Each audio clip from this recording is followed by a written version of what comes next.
It's time to start working on dinner.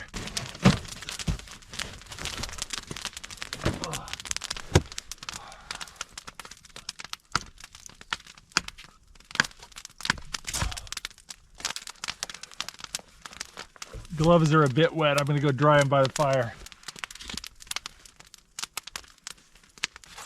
I got a sweet potato and a little bit of tin foil here.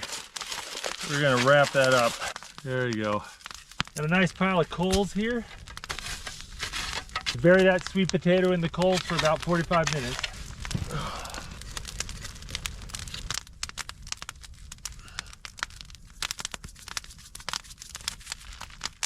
Most foods cook at around 375 degrees Fahrenheit.